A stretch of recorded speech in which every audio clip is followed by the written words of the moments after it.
اعوذ باللہ من الشیطان الرجیم بسم اللہ الرحمن الرحیم الحمد للہ رب العالمین والصلاة والسلام علی اشرف الانبیاء والمرسلین وخاتم النبیین سیدنا و مولانا ابی القاسم محمد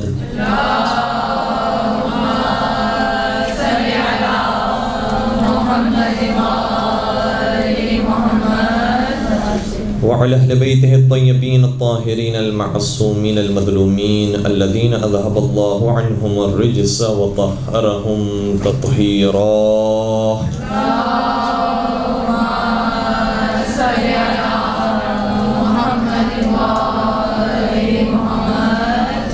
ولعنة الله على أعدائهم أجمعين. أما بعد فقد قال الله تبارك وتعالى في محكم كتابه المجيد وفرقانه الحميد. بسم الله الرحمن الرحيم. مرج البحرين يلتقيان بينهما برزخ لا يبغيان فبأي آلاء ربكما تكذبان. يخرج منهما اللؤلؤ والمرجان فبأي آلاء ربكما تكذبان. درود پڑھ دیجئے محمد وآل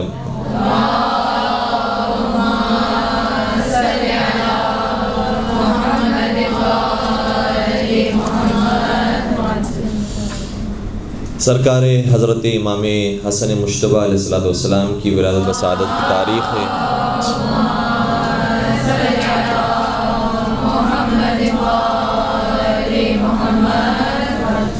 اور ان ہستیوں کو جو نام پروردگار عالم نے عطا فرمائے ہیں اور جو نبی اکرم کے ذریعے ہم تک پہنچے ہیں وہ نام ہی اتنے خوبصورت ہیں کہ جس سے پتہ چلتا ہے کہ خود یہ کتنے خوبصورت ہوں گے. دنیا والوں کے نام رکھنے میں اور ان کے نام ہونے میں بہت فرق ہے. دنیا میں بہت سارے افراد ایسے ہوں گے کہ جن کے نام کریم ہوں لیکن حقیقت میں وہ بخیل ہوں گے.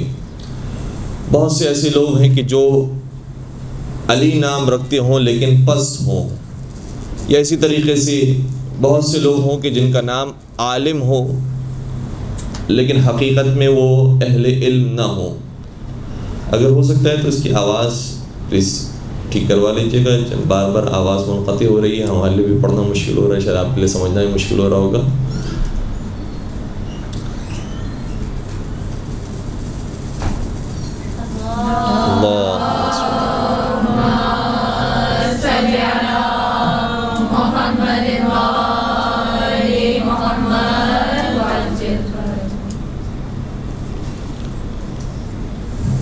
آئی تھنک اس کے کنیکشن تھوڑا اس طرف ہے.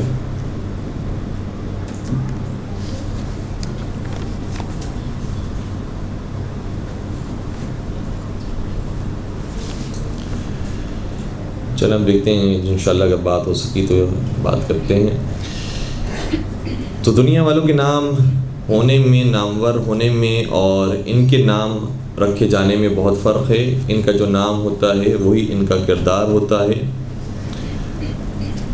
اور ہمارے تمام ہی ائمہ کے بڑے خوبصورت اور چنے ہوئے القابات ہیں اور ہر امام کا لقب دوسرے امام سے مختلف ہے جو خود ان کی شخصیت کو بھی بیان کر رہا ہے اور ان کے زمانے کے حالات کو بھی بیان کر رہا ہے.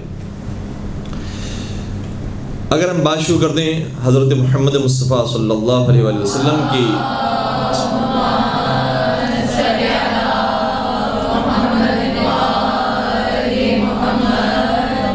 ایک کونیت سے کہ جو مشہور و معروف کونیت ہے. عام طور پر خطبہ حضرات جب خطبہ پڑھتے ہیں تو اس میں ہمیشہ اس نام کے ساتھ اور اس کونیت کے ساتھ اختتام کرتے ہیں کہ ابی القاسم محمد.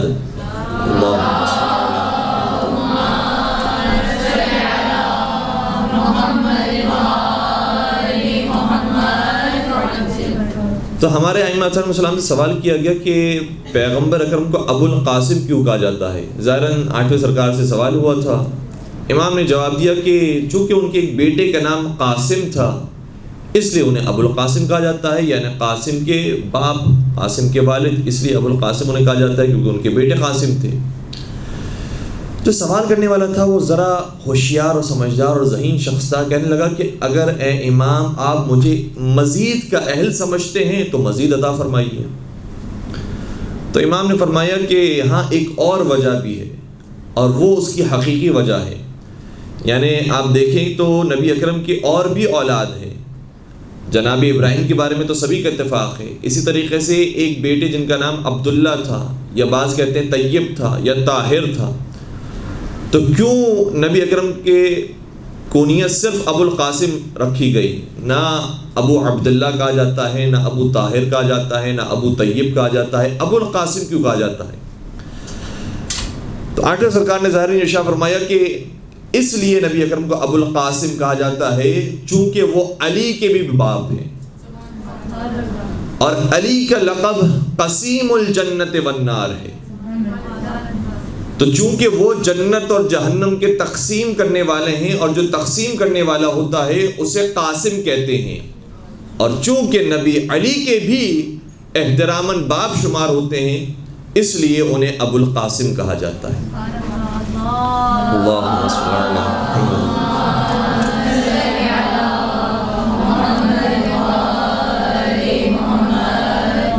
تو اس کنیت کے اندر بھی لاجک موجود ہے، اس کنیت کے اندر بھی ایک وجہ موجود ہے، ریزن موجود ہے. اور پھر ایک اور روایت بھی ہے ابو القاسم کی کنیت ہونے کے اعتبار سے، وہ یہ ہے کہ جب سوال کیا گیا کہ کیوں ان کا لقب ابو القاسم ہے، تو کہا اس لیے پروردگار عالم نے انہیں ابو القاسم کا لقب دیا ہے چونکہ ابو القاسم اور ابو کا لفظ عربی زبان میں گویا صاحب کے معنوں میں بھی استعمال ہوتا ہے. مثال کے طور پر اگر ہم بات کرتے ہیں مولا امام حسین علیہ السلام کی، تو ان کا لقب اور ان کی کنیت ہے ابو عبداللہ. تو ابو عبداللہ کا مطلب ایک تو یہ ہے کہ وہ عبداللہ کے بابا ہیں، عبداللہ کے والد ہیں، اور ملتا ہے روایات کے اندر کہ حضرت علی اصغر کا ایک نام عبداللہ بھی تھا، تو اس لیے انہیں ابو عبداللہ کہا جاتا ہے. لیکن ایک اور وجہ بھی ہے سرکار کے ابو عبداللہ ہونے کی، اس لیے کہ وہ صاحب عبد ہیں اور صاحب بندگی ہیں. اللہ کی بندگی اس قدر انہوں نے کی ہے کہ انہیں نہ صرف عبد خدا کہا جاتا ہے بلکہ عبد خدا کے کمال پر وہ شخص فائز ہیں. اسی طریقے سے ابو القاسم کہنے کی ایک وجہ یہ بھی روایت میں بیان کی گئی ہے کہ نبی اکرم جب معراج پر تشریف لے گئے اور پروردگار عالم نے انہیں ابو القاسم کہہ کر مخاطب کیا، تو نبی اکرم کی تو جرت نہیں تھی، اور نبی اکرم یہ مجال نہیں رکھتے تھے کہ خدا سے کہیں کہ تم نے مجھے ابو القاسم کیوں کہا. لیکن خدا کی طرف سے آواز آئی، گویا خدا یہ جان گیا، اور ظاہر سی بات ہے کہ پروردگار ہر ایک کے دلوں سے واقف ہے، کہا کہ اے محمد ہم نے تمہیں ابو القاسم اس لیے بنایا ہے کیونکہ تمہارے ذریعے ہماری رحمت تقسیم ہوگی. اللہم صل علی محمد.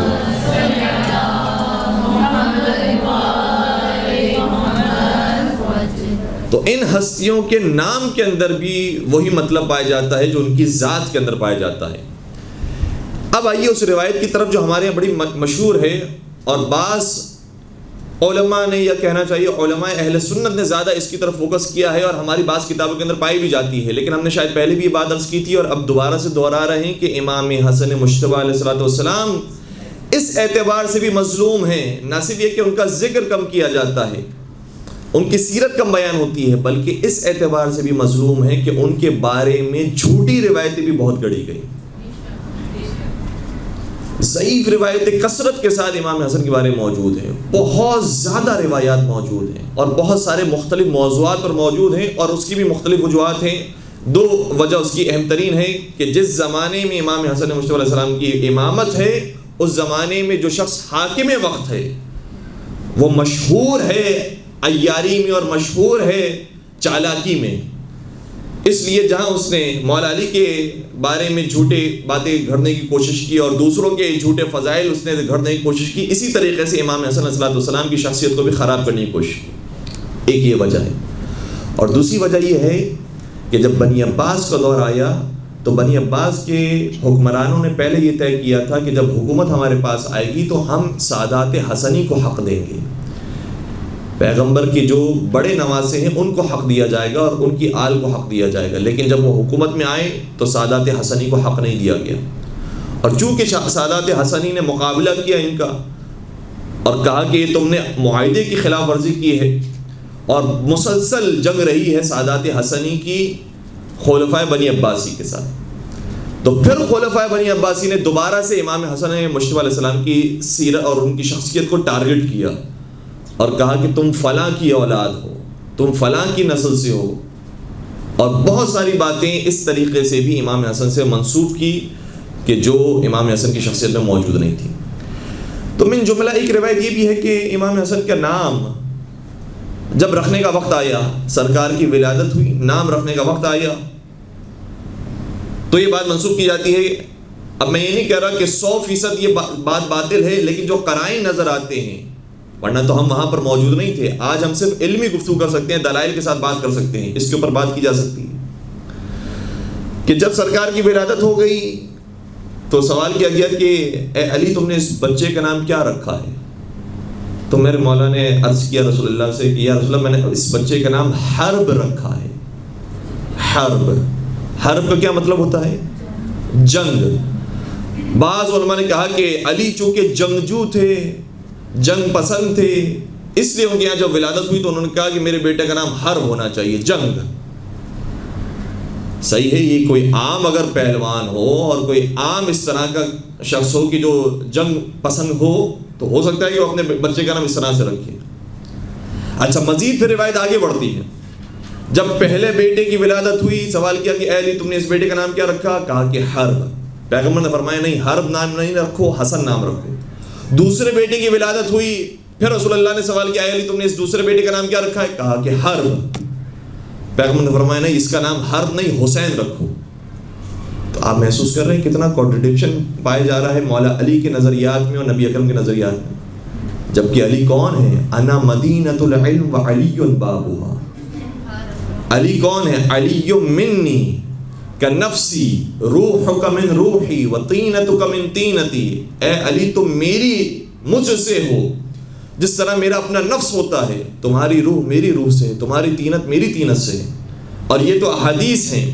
اگر ہم خود آیات کی طرف آ جائیں تو آئے مباہلہ میں باقاعدہ علی کو نفس رسول کہا گیا ہے، اور حضرت علی وہ ہیں کہ صحیح ہے اپنے مقام پر وہ کافروں کے سامنے بہت زیادہ سخت ہے، کیونکہ قرآن نے حکم دیا ہے محمد رسول اللہ والذین آمنوا اشداء علی الکفار رحماء بینہم، کہ محمد مصطفیٰ اللہ کے رسول ہیں اور جو ان کے ساتھ ان کے اصحاب ہیں، اور حقیقت میں جو سب سے بڑے صحابی ہیں اور سب سے قریبی دوست ہیں وہ حضرت علی ہیں، جن کی شان میں آیت نازل ہو رہی ہے کہ ان کی شان یہ ہوتی ہے کہ وہ کافروں پر شدید اور سخت ہوتے ہیں اور اپنوں کے درمیان رحیم اور مہربان ہوتے ہیں۔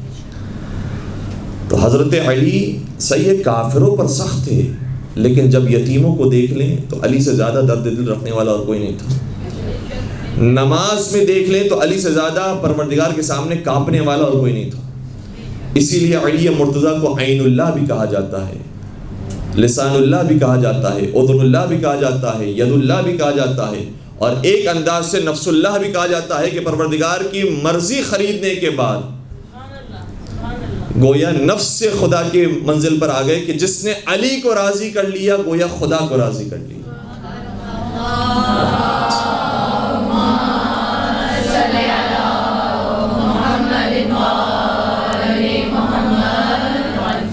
تو اس روایت کے اندر بظاہر دو اعتراض ہمیں نظر آتے ہیں۔ پہلی بات تو یہ کہ اگر کوئی عام مسلمان بھی ہو، کوئی عام صحابی بھی ہو، وہ جانتا ہے کہ نبی اکرم یہاں پر موجود ہیں، نبی اکرم ہمارے اطراف میں موجود ہیں، تو کیا وہ نام رکھنے میں سبقت اختیار کرتا ہے؟ عام مومن یہ کام نہیں کرتا، تو کیا امیر المومنین کل ایمان یہ کام کریں گے؟ دوسری طرف سے خود مولا متقیان کا ادب اس قدر زیادہ ہے کہ رشتے کے اندر بھی نبی اکرم ایک طرف سے بھائی ہوتے ہیں، دوسری طرف سے سسر ہوتے ہیں، تو کیا وہ جو افضل البشر اور سید الرسول اور امام الانبیاء ہیں، جو رشتے میں بھی بڑے ہوتے ہیں، کیا ان کے اوپر سبقت اختیار کریں گے اور کہیں گے کہ یا رسول اللہ میں نے تو یہ نام رکھ دیا ہے؟ یہ انداز مناسب نظر نہیں آتا۔ پھر اس سے ہٹ کر اگر دیکھا جائے تو خود مولا کائنات کی جو اپنی شخصیت ہے، فرض کریں کہ نبی اکرم زمانے میں موجود نہیں بھی تھے، تو کیا علی مرتضیٰ کی شخصیت ایسی ہے کہ جو صرف جنگ اور تلوار کی باتیں کرتے ہیں؟ حضرت علی مرتضیٰ کی شخصیت بھی ایسی نہیں ہے۔ اگر جنگ و تلوار کی باتیں ہوتی تو وہ 25 سال تک کیوں خاموشی اختیار کی؟ اور پھر آخری اور اہم ترین جواب، فرض کرتے ہیں کہ مولا متقیان کو یہ نام پسند تھا، حرب رکھنا چاہتے تھے، تو نبی اکرم 7 سے 8 برس تک زندہ رہے اور اس کے بعد وفات کر گئے. مولا کائنات کی زندگی مزید 30 سال تک جاری رہی اور مولا متقیان اس زمانے میں بھی صاحب اولاد ہوتے رہے, ان کے یہاں بیٹے پیدا ہوتے رہے. کسی ایک بیٹے کا نام بھی بتا دیجئے کہ علی نے اپنے بیٹے کا نام حرب رکھا ہو. اگر واقعاً حرب نام اتنا پسند ہے تو چلیں, اس وقت تو محدود تھا کہ نبی اکرم موجود ہیں اس لیے ان کے سامنے کچھ اور بات نہیں کی جا سکتی. لیکن جب نبی اکرم چلے گئے اور اولادیں ہوتی رہیں اور کثرت کے ساتھ بیٹے ہوتے رہے, حضرت عباس کی ولادت ہوئی, جناب محمد حنفیہ کی ولادت ہوئی, لیکن کسی کا نام بھی میرے مولا نے حرب نہیں رکھا. اس کا مطلب یہ ہوا کہ یہ روایت وہ ہے جو بعد میں گھڑی گئی ہے. اور کیوں گھڑی گئی ہے اس کی بھی وجوہات سمجھ میں آتی ہے. اس وجہ سے تاکہ لوگوں کے دماغ میں یہ غلط بات ذہن میں ڈالی جائے اور فطور پیدا کیا جائے کہ حسن کا مزاج تو صلح کا تھا, علی کا مزاج جنگ کرنا تھا. اور یہ روایت بھی مختلف انداز سے یقین بیان کی جاتی ہے اور علماء اہل سنت بھی عام طور پہ اس روایت کو بہت زیادہ کوٹ کرتے ہیں. کہتے ہیں کہ جب لوگ امام حسن کو دیکھتے تھے تو کہتے تھے کہ اے حسن تم نبی کے شبیہ لگتے ہو, لیکن جب حسین کو دیکھتے تھے تو کہتے تھے کہ تم علی کی شبیہ لگتے ہو. یہ سننے میں تو بظاہر کوئی عیب دار نہیں بات لگتی کہ مناسب ہے بات. حسین علی کی شبیہ ہیں, حسن نبی کی شبیہ ہیں, لیکن حقیقت میں اس کے پیچھے ایک بیک گراؤنڈ ہے کہ نبی جس طریقے سے صلح پسند تھے, نبی جس طریقے سے با اخلاق تھے اور کریم تھے اور نرم دل رکھنے والے تھے, اسی طریقے سے حسن مجتبیٰ کا دل بھی نرم تھا. وہ صلح پسند تھے اس لیے انہوں نے صلح کر لی. اور چونکہ حسین علی کے شبیہ تھے تو علی کا مزاج جنگ کرنا, تلوار نکالنا, شمشیر نکالنا, لوگوں کو قتل کر دینا یہ تھا. اس لیے حسین بھی جنگ پسند تھے اور کربلا میں جنگ کو رونما کر دیا. تو اس کے پیچھے کیا بیک گراؤنڈ ہے جس کے سامنے بعد یہ روایت بیان کی گئی اور لوگ آسانی سے اس کو قبول کر لیتے ہیں. حقیقت میں نہ حسن نبی کی طرح ہیں نہ حسین علی کی طرح ہیں. حسن اور حسین نبی کی طرح بھی ہیں اور علی کی طرح بھی. اسی لیے کسی نے کیا خوب کہا کہ بحکم حق کہیں پر صلح کر لیتے ہیں دشمن سے, بحکم حق کہیں پر صلح کر لیتے ہیں دشمن سے, کہیں پر جنگ خاموشی جواب سنگ ہوتی ہے. زمانہ سبق لے فاطمہ کے دل کے ٹکڑوں سے, کہاں پر صلح ہوتی ہے کہاں پر جنگ ہوتی ہے.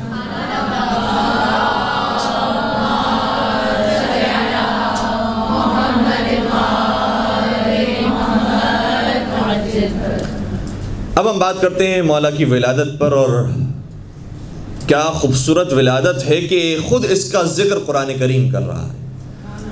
اور قرآن کریم کے مفاہیم اور قرآن کریم کے چونکہ معنی بہت زیادہ متعدد ہوتے ہیں تو جو آیت ابھی بیان کی جا رہی ہے اس کی بھی متعدد معنی ہیں. سورہ رحمان کی آیت ارشاد ہوتا ہے مرج البحرین یلتقیان بینہما برزخ لا یبغیان فبأي آلاء ربكما تكذبان يخرج منهما اللؤلؤ والمرجان فبأي آلاء ربكما تكذبان.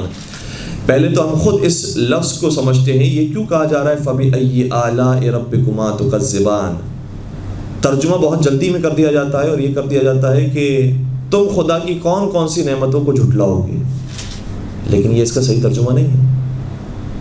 اگر لفظی ترجمہ کیا جائے جو قرآن نے کہا ہے وہ کیا ہے فَبِأَيِّ آلَاءِ رَبِّكُمَا تُكَذِّبَانَ. تم دونوں اللہ کی کس کس نعمت کو جھٹلاؤ گے. تم دونوں, یہ دو کون ہیں؟ بعض مفسرین نے اس کا یوں ترجمہ کیا ہے اے گروہ جن اور اے گروہ انس, تم دونوں کون کون سی اللہ کی نعمتوں کو جھٹلاؤ گے. لیکن ہمارے آپ کے چھٹے سرکار حضرت امام جعفر صادق علیہ السلام ارشاد فرماتے ہیں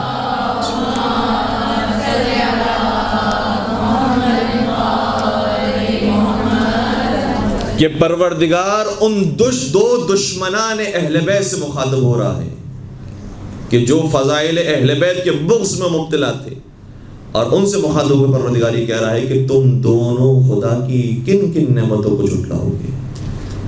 حسن اور حسین خدا کی نعمتیں ہیں, علی و زہرا خدا کی نعمتیں ہیں. تو اس آیت کا ایک ظاہری ترجمہ کیا ہے؟ مرج البحرین یلتقیان, دو بحر ہیں, دو پانی ہیں جو آپس میں ملتے ہیں. بینہما برزخ لا یبغیان, لیکن ملنے کے باوجود درمیان میں ایک فاصلہ موجود ہے کہ ایک دوسرے پر بغاوت نہیں کرتا, ایک دوسرے کے ساتھ مکس نہیں ہو جاتا اور ایک دوسرے کے اوپر چڑھائی نہیں کرتا. اگر اس کا ایک ظاہری مفہوم دیکھا جائے تو ہاں دنیا کے اندر ہیں دو پانی ایسے ہیں, ایک کھارا پانی ہے, ایک میٹھا پانی ہے, ایک سمندر ہے, ایک دریا ہے. یہ دونوں آپس میں مل بھی رہے ہیں لیکن آپس میں درمیان میں فاصلہ بھی موجود ہے. اور آپ نے یقیناً اس کی کلپس دیکھی ہوں گی, ویڈیوز دیکھی ہوں گی, اور نہیں دیکھی ہیں تو یہ آسانی سے انٹرنیٹ پر اویلیبل ہے. باقاعدہ دکھائی دیتا ہے ایک کھارا پانی ہے, ایک میٹھا پانی ہے, دونوں مل بھی رہے ہیں لیکن جدائی ہے. تو خدا نے اس طرح بھی لوگوں کو سمجھایا کہ پروردگار کی قدرت کی یہ بھی نشانیاں ہیں کہ دونوں پانی ہیں لیکن اس کے باوجود آپس میں ایک دوسرے پر بغاوت نہیں کرتے. لیکن اس کا ایک اور مفہوم بھی ہے جو چھٹے سرکار حضرت امام جعفر صادق علیہ السلام نے بیان فرمایا.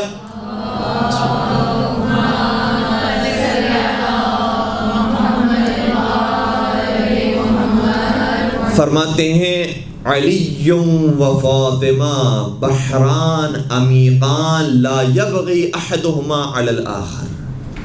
جو دو سمندر جس کی بات قرآن کر رہا ہے وہ حقیقت میں علی مرتضیٰ کے علم کا اور حضرت زہرا کے علم اور تقوی کا سمندر ہے. یہ دو سمندر ہیں جو آپس میں ملتے بھی ہیں لیکن ایک دوسرے پر بغاوت نہیں کرتے.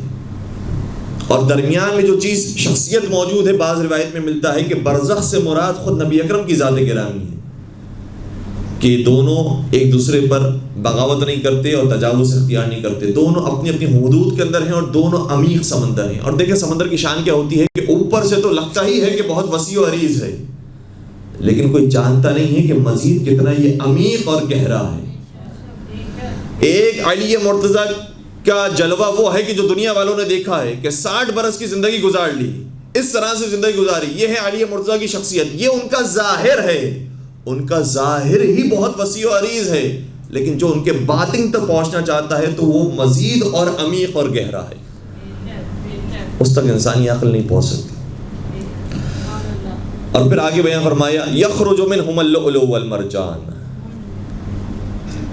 اور جو چیز پھر اس سمندر سے نکلتی ہے یا وہ لؤلؤ ہے یا وہ مرجان ہے. چھٹے سرکار بیان کرتے ہیں کہ جو چیز اس sمندر سے نکلی ہے وہ امام حسن علیہ السلام اور امام حسین علیہ السلام ہے.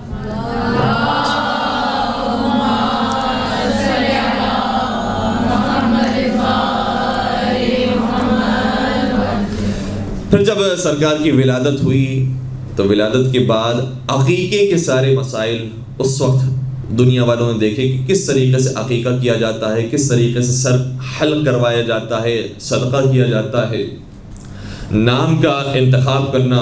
اور حقیقی جو روایت بعض کتابیں موجود ہے وہ اس انداز سے ہے کہ جب نبی اکرم نے سوال کیا کہ اے علی تم نے اس بیٹے کا نام کیا رکھا, کہا کہ میں نبی پر سبقت اختیار نہیں کر سکتا, آپ فرمائیے کہ آپ اس کے لیے کون سا نام انتخاب کرتے ہیں. تو نبی نے شاہ فرمایا میں خدا پر سبقت اختیار نہیں کر سکتا, خدا اس کے لیے نام منتخب کرے گا. اور جبریل امین نازل ہوئے, کہا کہ اس بچے کا نام آپ حسن رکھیے. اور کیوں نام حسن رکھیں, کہا اس لیے کیونکہ علی کو وہی نسبت ہے آپ سے کہ جو ہارون کو موسیٰ سے تھی. اور حضرت ہارون کے جو دو فرزند تھے, ایک کا نام شبر اور دوسرے کا نام شبیر تھا. اور بعض روایتوں کے مطابق اگر اعراب کو مختلف انداز سے پڑھا جائے تو شبر اور شبیر تھا. تو جس طریقے سے جناب ہارون کے دو بیٹے تھے اور ایک کا نام شبر اور شبیر تھا, اسی طریقے سے آپ کے بھی دو بیٹے ہوں گے.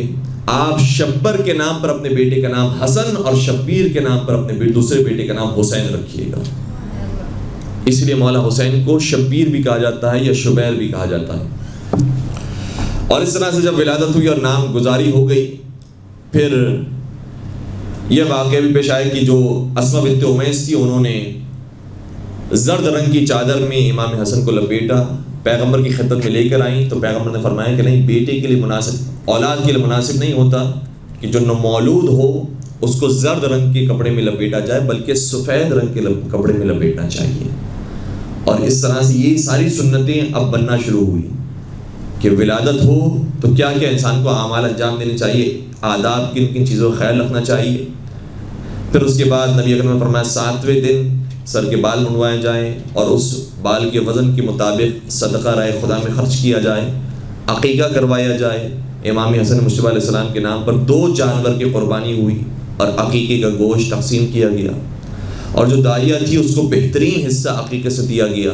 گویا یہ عقیقے کے احکام امام حسن کی ولادت پر بیان ہو رہے ہیں. میں کہوں گا عقیقے کے احکام تو جزء شریعت ہے، کل شریعت امام حسن مجتبیٰ کی زبان سے بھی بیان ہونی ہے. اور امام حسن کے ہم جتنے بھی فضائل سنتے ہیں وہ یہی بچپنے کے فضائل ہیں، اور انسانی عقل حیران رہ جاتی ہے. اگر کسی صحابی کو کہا جائے کہ تم جنتی ہو تو اس کے بڑے فضائل ہوتے ہیں، اور واقع ہونے بھی چاہیے کہ تمہیں جنت کی سند مل گئی ہے اور رسول صادق کی زبان سے ملی ہے.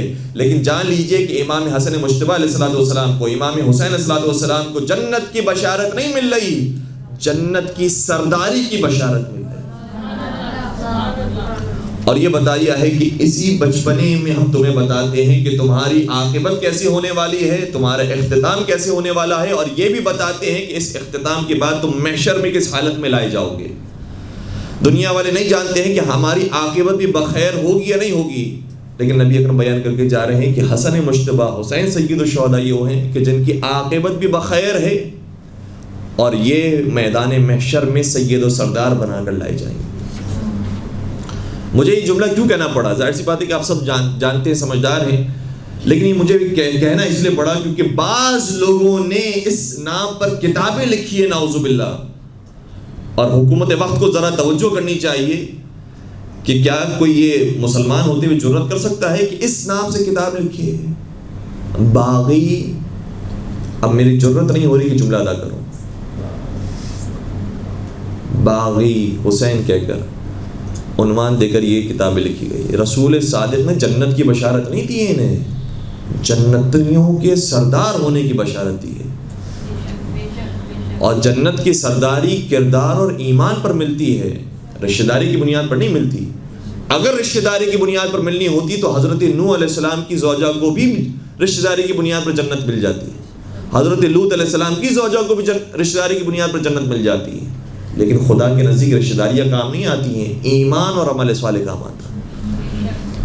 امام حسن ہو یا امام حسین علیہ السلام ہو، یہ جنتی نہیں، جنتیوں کے سردار ہیں. لہٰذا انسان کو عقل کے ناخن لینے چاہیے کہ ان ہستیوں کے بارے میں اس طرح کے الفاظ استعمال نہ کیے جائیں اور اس طرح کے نام سے کتابیں نہ لکھی جائیں. کسی نے کیا خوب کہا کہ حسن کو دیکھ کر مہر نبی پہ کہتے تھے لوگ، حسن کو دیکھ کر مہر نبی پہ کہتے تھے لوگ، حضور اپنا ہی بچپن اٹھائے پھرتے ہیں.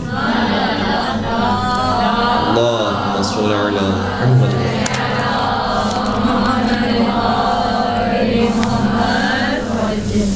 اب ہم ایک روایت آپ کی بیان کر رہے ہیں، اور یہ روایت بہت ساری کتابوں کے اندر موجود ہے. کتاب معانی الاخبار کے اندر شیخ صدوق نے اس روایت کو لکھا ہے، شیخ توسی نے کتاب امالی کے اندر، علامہ مجلسی نے بحر الانوار کے اندر، کہ نبی اکرم نے ایک دن ارشاد فرمایا اہتدوا بالشمس، سورج سے ہدایت حاصل کرو. پھر فرمایا فَإِذَا غَابَتِ الشَّمْسُ فَاهْتَدُوا بِالْقَمَرِ، اور جب سورج چھپ جائے تو چاند سے ہدایت حاصل کرو.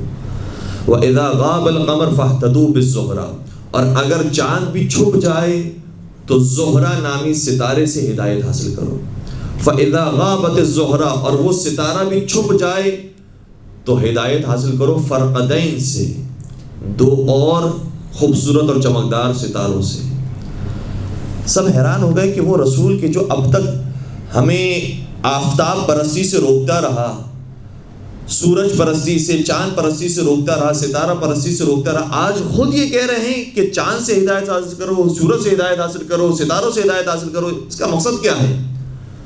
تو کسی نے کہا قیل یا رسول اللہ، اے اللہ کے رسول یہ بتائیے من الشمس، سورج، سورج سے مراد کون ہے؟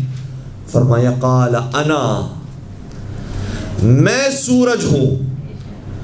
جس طرح سورج پوری دنیا کو روشنی دیتا ہے، اسی طریقے سے مجھ سے پوری دنیا ہدایت پا رہی. پھر سوال کیا کہ ہاں سورج اگر آپ ہیں تو بتائیے، اگر آپ چلے گئے اور آپ غائب ہو گئے تو پھر چاند آئے گا، چاند سے مراد کون ہے؟ سنیے گا کہ چاند کسے نبی نے کہا ہے. فرمایا قال علی بن ابی طالب، ابو طالب کا بیٹا علی چاند ہے. اللہ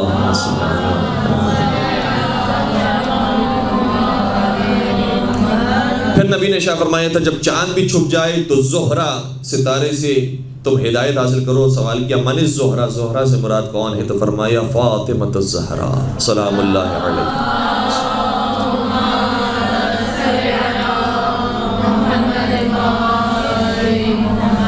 اور جب وہ ستارہ بھی چھپ جائے تو پھر مزید 2 اور ستارے ہیں کہ جن سے تم ہدایت حاصل کر سکتے ہو. فرمائے الفرقدان سے مراد کون ہیں؟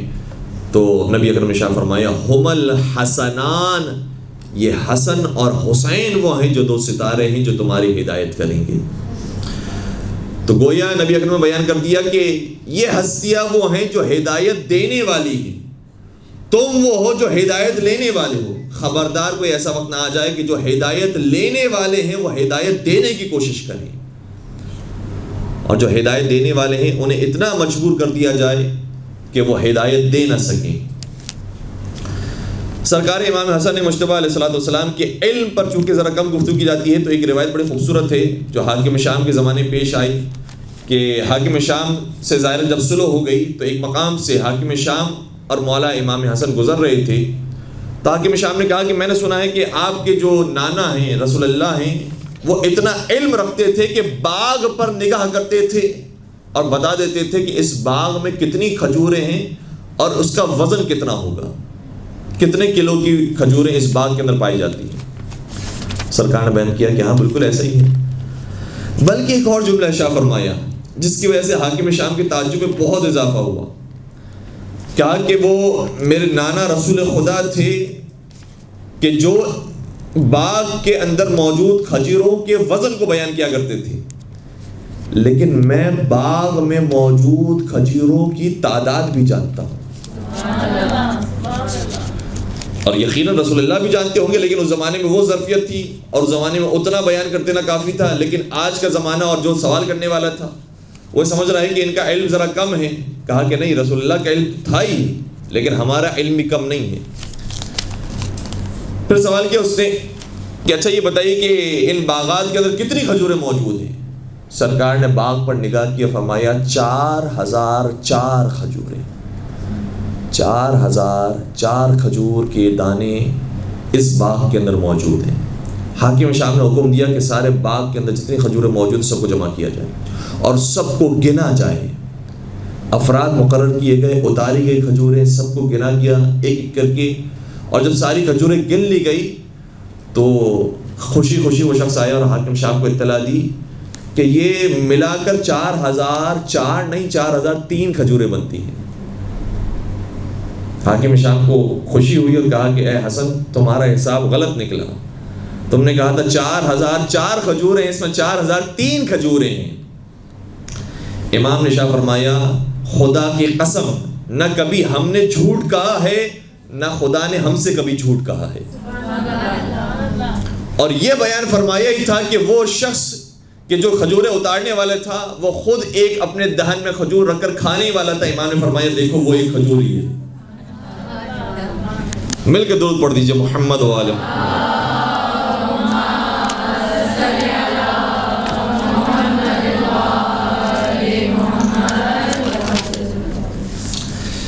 پھر سرکار نے علم کے جوہر مختلف مقامات پر دکھائے، ساتھ ساتھ عبادات کے میدان میں بھی سرکار کا کوئی مقابلہ کوئی ثانی نہیں ہے. بلکہ چھٹے امام جعفر صادق علیہ السلام شاہ فرماتے ہیں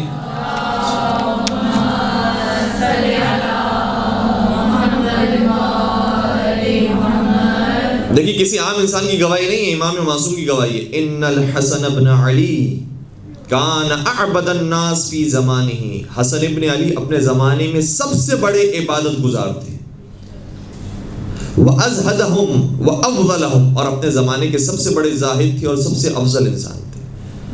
کیسی عبادتیں تھیں؟ روایت کا جملہ یہ ہے کہ جب سرکار مسجد میں داخل ہونا چاہتے تھے، پہلے تو وضو کی کیفیت ایسی تھی کہ وضو کرتے ہوئے گریہ فرماتے تھے، لیکن جب مسجد کے دروازے قریب پہنچتے تھے تو باقاعدہ راشہ طاری ہو جاتا تھا اور لرزتے رزتے بیت اللہ میں داخل ہوتے تھے، خانہ خدا میں داخل ہوتے تھے، مسجد میں داخل ہوتے تھے. اور کسی نے سوال کر لیا کہ اے حسن آپ اتنا گھبرا رہے ہیں، آپ تو جنتیوں کے سردار ہیں، آپ کو کس بات کا خوف ہے؟ تو اس وقت گویا سکھانے کے لیے جملہ شاہ فرماتے تھے کہ الہی ضیفک ببابک، پروردگار تیرا مہمان تیرے دروازے پر آ گیا. یا محسن قد اتاک المسیء، اے احسان کرنے والے ایک مسیء اور گنہگار تیرے پاس آ گیا. فتجاوز عن قبیح ما عندی بجمیل ما عندک یا کریم. تو اے پروردگار میرے پاس جو قبیح چیزیں ہیں اس کو اپنے پاس جو جمیل چیز ہے اس سے رد و بدل فرما اے کریم پروردگار.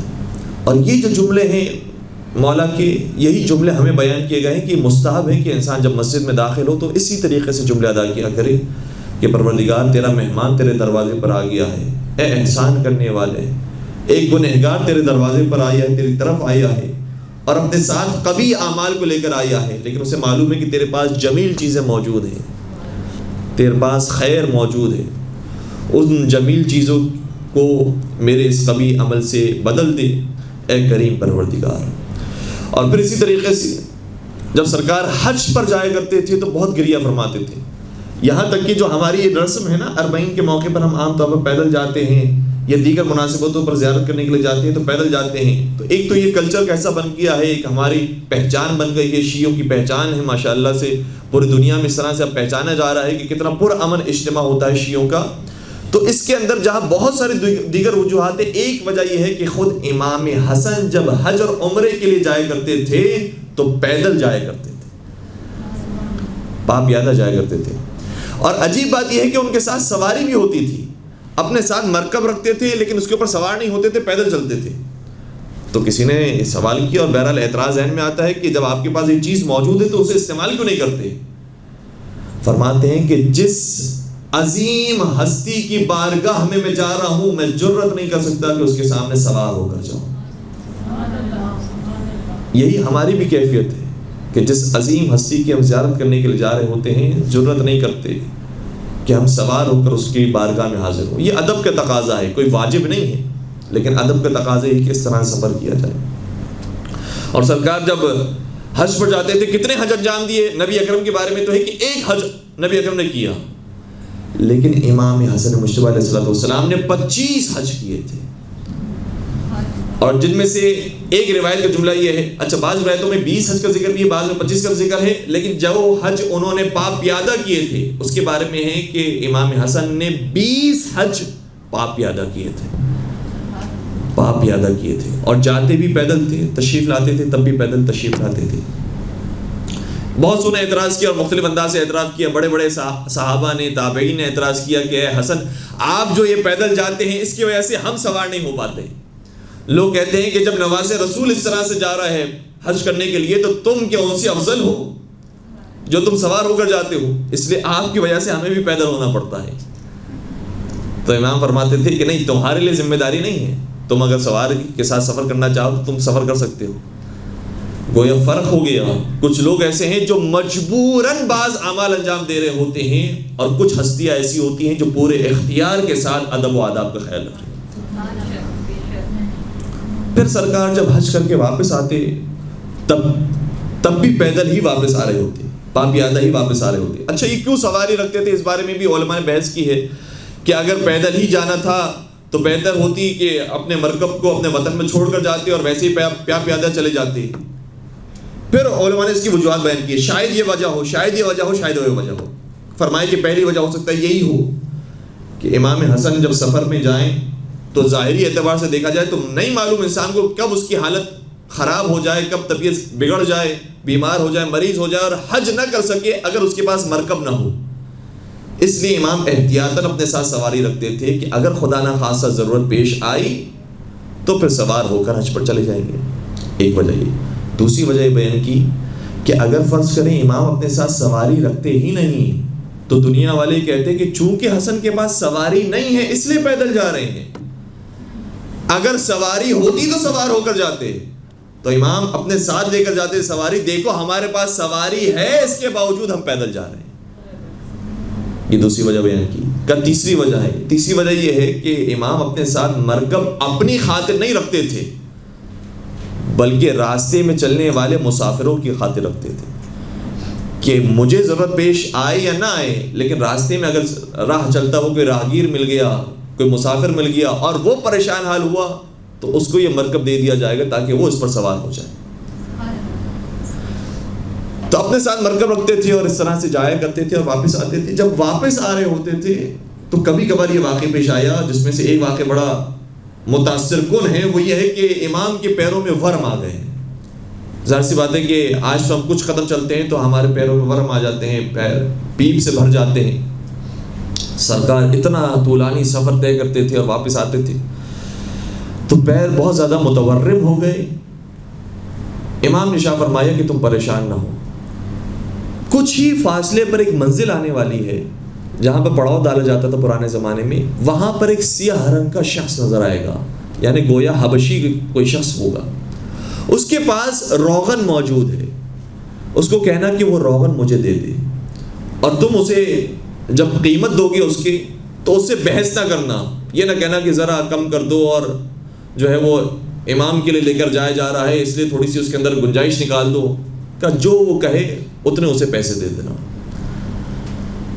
امام نے اصحاب نے فرمایا کہ یہاں پر تو کوئی شخص معلوم نہیں ہوتا، دیکھتے ہیں کہ آگے کون ملتا ہے۔ دیکھا تو کچھ ہی فاصلے کے بعد ایک منزل پر ایک سیاہ فام شخص انتظار کر رہا تھا۔ امام نے فرمایا جاؤ اس کے پاس جاؤ۔ اس کے پاس گئے، پیسے دیے اس کی خدمت میں، کہا کہ امام حسن نے تمہارے تیل میں سے اور تمہارے روغن میں سے کچھ تیل مانگا ہے۔ عرض کرنے لگا کہ کیا امام حسن موجود ہے یہاں پر؟ نواسہ رسول موجود ہے۔ خود دوڑتا امام حسن کی خدمت میں آیا اور کہا کہ فرزند رسول، نہ صرف یہ کہ میں آپ کی خدمت میں حاضر ہوں بلکہ آپ کو جس روغن کی ضرورت ہے میں آپ کو تحفتاً آپ کی خدمت پیش کر رہا ہوں، اور امام کو ہدیتاً دے دیا۔ پھر عرض کرنے لگا کہ فرزند رسول، لیکن ایک میری درخواست ہے کہ میرے یہاں بیٹے کی اولاد کی ولادت ہونے والی ہے، آپ اس کے لیے دعا کیجئے کہ ماں بھی خیریت سے ہو اور بیٹا بھی صحیح و سالم ہو۔ تو امام نے اس کے لیے دعا فرمائی اور فرمایا کہ جب تم واپس لوٹو گے اپنے شہر اور اپنے وطن جہاں پر تمہارے بیٹی کی ولادت ہونے والی ہے تو اس کی ولادت تم سے پہلے ہو چکی ہوگی اور وہ صحیح و سالم ہوگا۔ کچھ ہی دیر کے بعد وہ وہاں پہنچا اور پھر دوبارہ سے امام کی خدمت میں بھی آیا اور امام کو آ کر کہا کہ فرزند رسول، آپ نے جو کہا تھا وہ سچ ثابت ہوا۔ جیسے ہی آپ نے یہ میرے لیے دعا کی تھی، ماں کو بھی کوئی تکلیف نہیں ہوئی اور میری اولاد کو بھی تو کوئی تکلیف نہیں، اولاد بھی صحیح و سالم رہی اور ماں بھی صحیح و سالم رہی آپ کی دعاؤں کی وجہ سے۔ اور پھر امام نے جس روغن کو استعمال کیا وہ روغن بھی اتنا مفید تھا کہ کچھ ہی دیر کے بعد امام کو بھی اس سے شفا مل گئی۔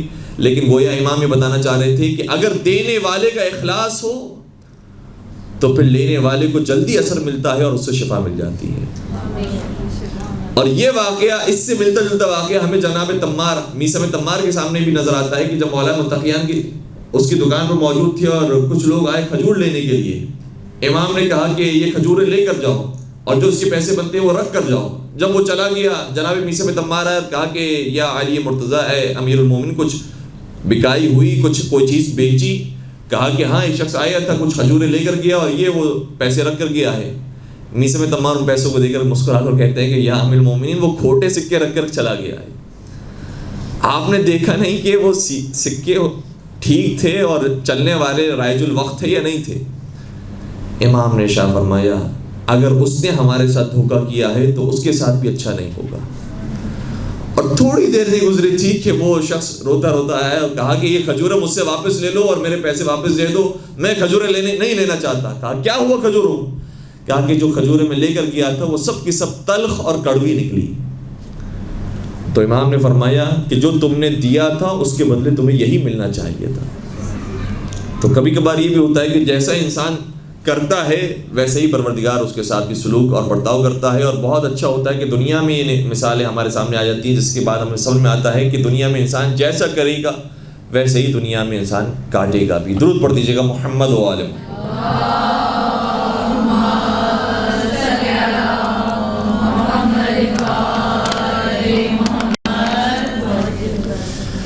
ایک اور روایت کو بس بیان کر کے زحمت کو تمام کرتے ہیں، ورنہ سرکار کے بارے میں باتیں بہت زیادہ ہیں اور خوبصورت جو ہے وہ ان کی سیرت ہے۔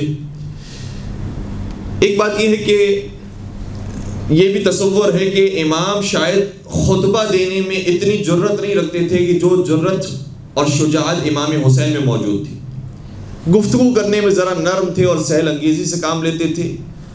تو باقاعدہ جب صلح ہو چکی امام حسن اور حاکم شام کی تو عمر ابن عاص نے کہا کہ اے حاکم شام، بہتر ہے کہ تم حسن کو بھی موقع دو اور کہو کہ وہ بھی خطبہ بیان کریں، چونکہ ہمیں یہ لگتا ہے کہ وہ صحیح طریقے سے خطبہ ادا نہیں کر سکیں گے، اور اگر انہوں نے ادا نہیں کیا تو لوگ واقعی ہماری تعریف کریں گے اور پتہ چل جائے گا کہ حق بنتا ہے کہ ہمیں ہی حکومت ملنی چاہیے تھی۔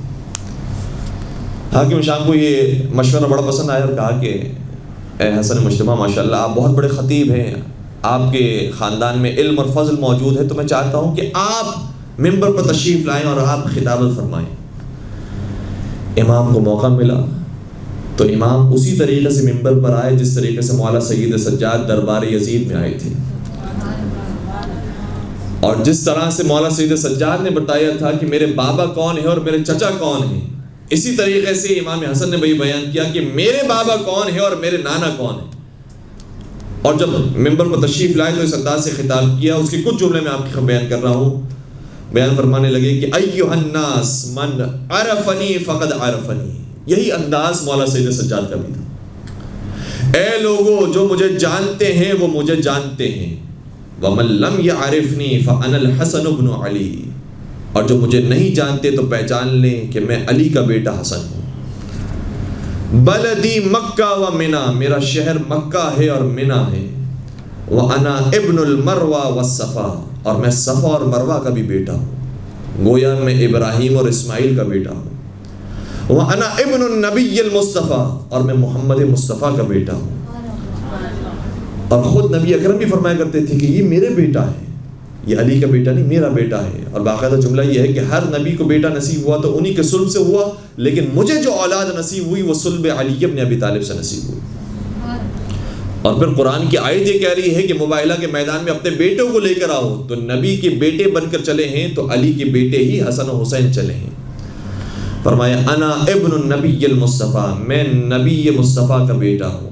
انا ابن من علی الجبال والجبال الرواسی، بڑے بڑے پہاڑ جس کے سامنے جھک جاتے ہیں میں اس کا بیٹا ہوں۔ وَأَنَا ابن من کسا محاسن وجہ الحیا، اور میں اس کا بھی بیٹا ہوں جس کے چہرے کی خوبصورتی کو حیا چھپا لیتی ہے۔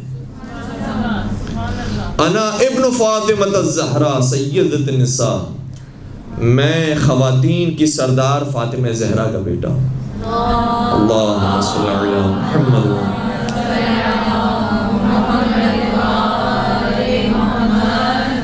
اور اس کے بعد خطبہ طولانی ہے، آپ نے یہیں پر صلوات پڑھ دی، بس میں یہیں پر خطبے کو روکتے ہوئے اس کا خلاصہ آپ کی بیان کر رہا ہوں۔ مولا بیان کرتے رہے میں اس کا بیٹا ہوں، میں اس کا بیٹا ہوں، میں اس کا بیٹا ہوں، مجھے پہچانو میں کون ہوں۔ اتنی تفصیل بیان کی کہ جو کام یزید نے مولا سید سجاد کے ساتھ کیا تھا کہ مؤذن کو حکم دیا تھا کہ اذان دے دو تاکہ سجاد کو روکا جائے، وہی کام حاکم شام نے مولا حسن کے ساتھ کیا۔ مؤذن کو بلایا، وَأَذَّنَ الْمُؤَذِّنُ، اور مؤذن نے اذان دی تاکہ حسن مجتبیٰ کی خطبے کی کاٹ کو روکا جائے۔ لیکن جب جس انداز سے، دیکھیں مولا سید سجاد کے ہم خطبے کو سنتے ہیں، لیکن شاید مولا سید سجاد نے جس سے خطبہ سیکھا ہے وہ حسن مجتبیٰ ہے۔ جیسے ہی مؤذن بھی اس جملے پر پہنچا اشہد ان محمد الرسول اللہ، تو حسن مجتبیٰ نے روک کر کہا اے حاکم شام بتا، یہ محمد جس کی تیرا مؤذن گواہی دے رہا ہے وہ تیرے نانا تھے یا میرے نانا؟ اور پھر جب پوری اذان مکمل ہو گئی تو پھر مخاطب ہوئے امام حسن حاکم شام سے، کہنے لگے یہ بتا کہ محمد ابی ام ابوک، محمد مصطفیٰ میرے بابا تھے یا تیرے بابا تھے؟ اور پھر ایک ایک کر کے سوالات کیے، خانہ کعبہ کے متعلق، قرآن سے متعلق مختلف انداز سے سوالات کرتے رہے۔ اور سوالات کرنے کے بعد جب حاکم شام خاموش رہا تو پھر سنیے گا کہ امام حسن نے کیا کام کیا کہ جو مولا سید سجاد کے خطبے میں نظر نہیں آتا۔ امام نے پھر ارشاد فرمایا کہ جو شخص ان کے جوابات نہ دے یا ان جوابات کو چھپائے اور ہمارے فضائل کا انکار کرے یا ہمارے بارے میں جھوٹ منسوب کرے، اس پر بھی لعنت، ایسی بات نقل کرنے والے پر بھی لعنت، ایسی باتوں کو سننے والوں پر بھی لعنت۔ تو پوری محفل نے مل کر کہا آمین آمین۔ اور نہ صرف یہ کہ اس محفل کے افراد نے کہا، بلکہ پھر حتیٰ علماء اہل سنت نے بھی جب اس خطبے کو نقل کیا ہے تو جس نے بھی نقل کیا ہے اس نے کہا ہم بھی اپنا آمین اس میں شامل کرتے ہیں۔ اور ہر مؤلف نے آگے لکھا ہے آمین آمین آمین۔ تو جو امام حسن مجتبیٰ علیہ السلام کے فضائل کا انکار کرے یا ان کے بارے میں کوئی جھوٹ منسوب کرے تو بولنے والے پر بھی لعنت ہو اور سننے والوں پر بھی لعنت ہو۔ مل کے درود پڑھ دیجیے گا محمد والے۔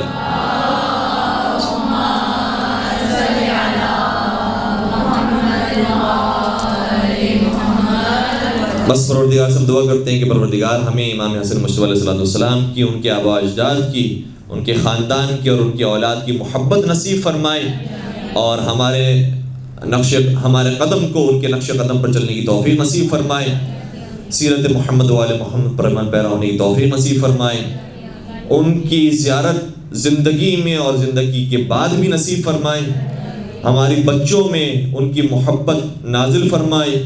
پروردگارہ امام حسن مجتبیٰ کا مزار مسمار ہے، ان کی والدہ کا مزار اور ان کی اولاد کا مزار مسمار ہے۔ پروردگارہ ان مقدس مزارات کی تعمیر نو کے اسباب جلد از جلد پیدا فرما۔ پروردگارہ ان مقدس مقامات کی زیارتیں ہم سب کو نصیب فرما۔ پروردگارہ امام حسن مجتبیٰ کا دسترخوان مشہور ہے، پروردگارہ اس دسترخوان کی برکت اور اس کے صدقے میں بے روزگار مومنین کو رزق حلال نصیب فرما، جو رزق حلال کما ان کے رزق برکت و وسعت و کثرت نصیب فرما۔ صاحبان اولاد کو اپنی اولاد کی اچھی تربیت کرنے کی توفیق نصیب فرما، بے اولاد مومنین کو اولاد صالحہ نصیب فرما۔ پروردگارہ تمام شیعان حیدر کرار کی جان مال عزت و آبرو کی حفاظت فرما، اور تمام مظالم سے انتقام کے لیے اپنی آخری حجت امام عصر والزمان کے ظہور میں تعجیل فرما۔ ہمیں ان کے عاشقین، محبین، سچے چاہنے والے اور ماننے والوں میں شمار فرما۔ ربنا تقبل منا انك انت السميع العليم وتب علينا انك انت التواب الرحيم برحمتك يا ارحم الراحمين۔